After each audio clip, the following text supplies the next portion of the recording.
Наречиси 5 години од трагичната сообраќајка кај Ласкрци, во која загинаа 16 патници, судењето е при крај. Денеска обвинителот го прецизираше обвинението, а на следното рочиште почнува и давањето на завршен збор. Долгото траење за роднините на жртвите е неприфатливо. Оценуваат дека супервештачењето, кое се чекаше повеќе од една година, не понуди ниту нови, ниту поквалитетни докази, а имаше за цел да лоцира вината само на возачот.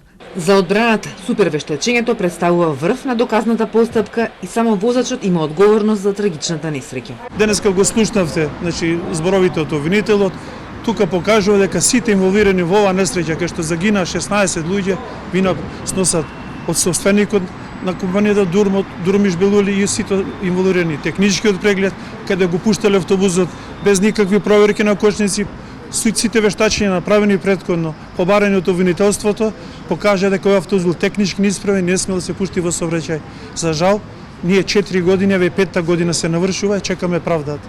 И правдата мора да стаса тие што се огрешија, што 16 луѓе ги изгубија животите и 33, 37 колку се тешко повредени, мора да добијат својата вистина дека тоа не се случи по нивна вина, тоа е вината на сите инволвирани во овој процес. Сите сме ние тука и сите можни закони и конвенции не обврзуваат да ја утврдиме вистинската фактичка состојба.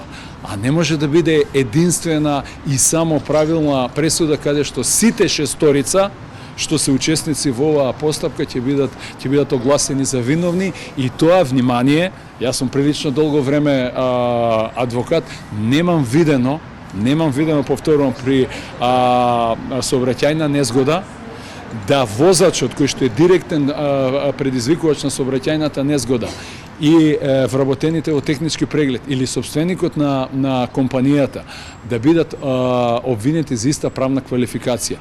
Изборот на судиката Александра Ристевска за Скопска апелација во јавноста ја отвори дилемата дали судењето ќе почне од почеток поради промена на судечкиот совет.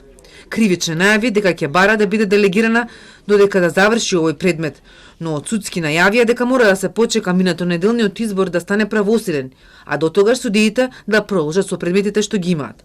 Во Врховен досега не пристигнал ниту еден приговор од незадоволен судија, но роковите течат од приемот на решенијата. Судиката Олја Ристова од Кривичен, која не беше избрана поради недоволниот број на гласови по Бадентер, додека поддршка добија судии кои беа задња на ранглистата. Изборот го нарече скандалозен и најави дека ќе го оспори по повеќе основи.